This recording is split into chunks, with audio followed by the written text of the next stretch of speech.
Hi guys, and welcome to Workforce Blog. So today's topic is how to plan for web chat and concurrency, basically.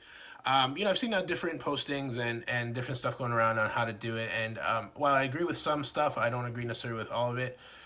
Been doing chat for a couple of years now, and basically the best way I can put chat so you can visualize it is an agent just has a bunch of phone sets in front of them, and customers are calling in. The agent's basically picking up multiple sets at the same time and talking to the customer in parallel.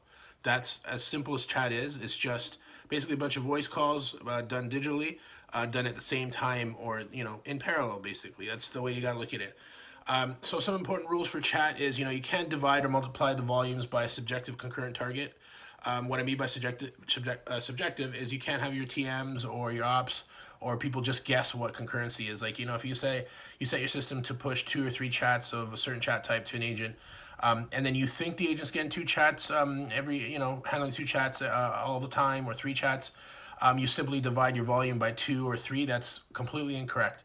Because see, some chats can only take a few seconds to complete, 10 seconds, 30 seconds, 40 seconds, a minute. Some chats might take 10 minutes, some chats might take 5 minutes. So the logic is right there. You can't simply just divide your volume by 2 or 3.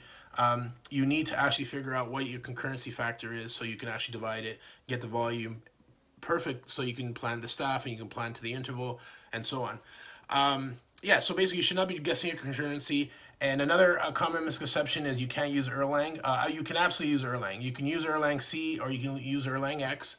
The big thing is just coming up with concurrent HT. So take your single session HT or every single session done, and then basically figure out your concurrency factor, and then divide your single session times by your concurrency rate, and bam, you have a concurrent HT, and you can use that to actually plan to a cap plan, to staffing levels, to the interval levels, you name it. So I won't get into the formulas, basically because they're listed here in the actual posting, so you can go and actually see. In a nutshell, basically, it's agent work time divided by total engaged time, agent chat time. So basically, the total time, a chat time plus wrap time or ramp down time, divided by the amount of agents hours or productive hours that they're actually chatting with customers. So you take out load, you take out everything, and that is basically how you calculate concurrency.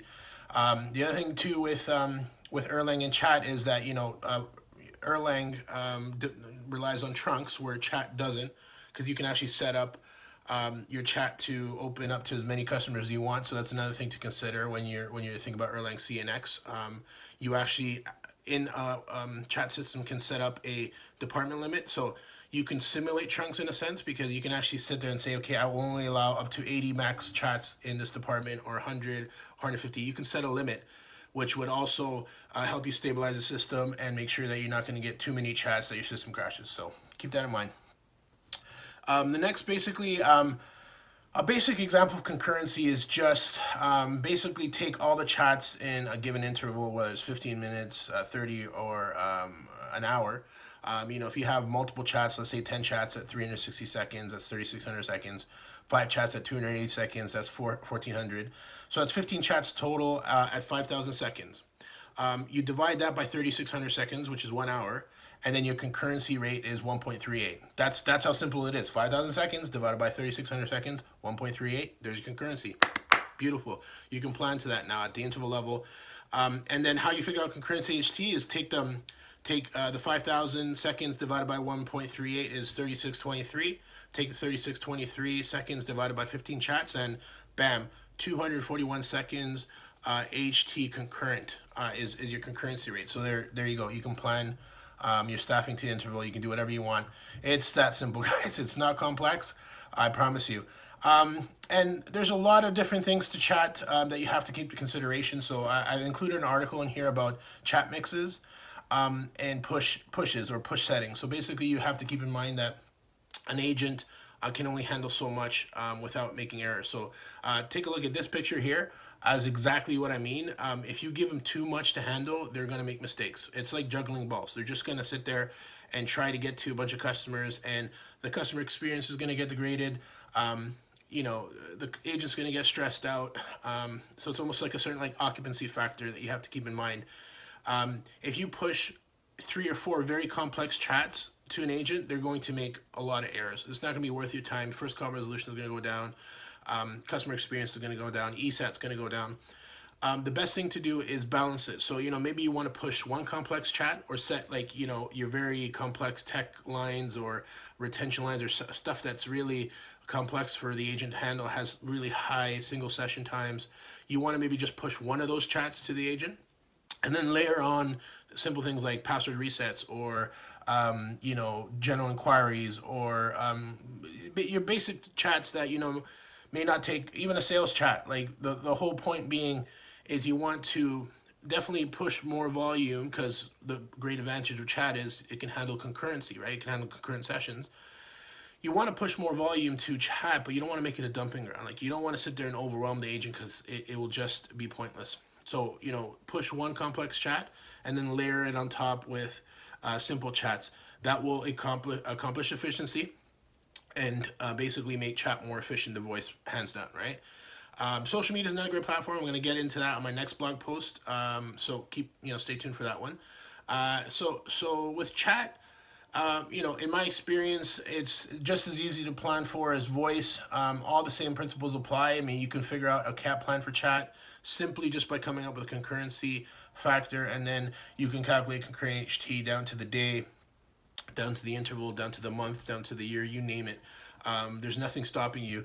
So the other thing too is, to the earlier formula we're talking about, if you had 5,000 seconds worth of chats given in an hour, how can you have 5,000 seconds of chats in 1 hour? I mean, it's 1 hour. It's only 3600 seconds. That's exactly what I'm talking about. Like basically, that's what concurrency is in a nutshell. These 5,000 seconds worth of chats are happening all in parallel, right? So, one chat starts at a given time and it's happening. Multiple chats are happening. It's all the chats that are happening in a 3,600 second interval or 1 hour interval are accumulated. So they're happening in parallel, and then you just divide it by the actual amount of time in that interval, and then you get your concurrency. So it looks something like this. Basically, 3,600 seconds, you have multiple chats in there. It could be 20 chats going on, all have different time rates or amount of time that the customer is going to speak to you or interact with you. So this is why it's important to go back to the earlier rules where you don't divide by a simple factor, right? You need to actually figure out the concurrency rate that your agents are handling chats.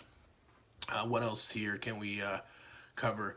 So the blog post in itself has a lot of the important things to consider for chat.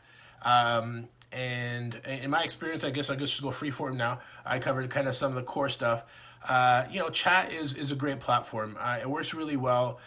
Customers are constantly engaged. You actually find that it's a platform that customers are really appreciating now because they're at work, they're busy, they're on their lunch, or they might actually be doing work, multitasking, and have a chat open. They're chatting to you, they're dealing with you about their account, they're buying a new product or service from you.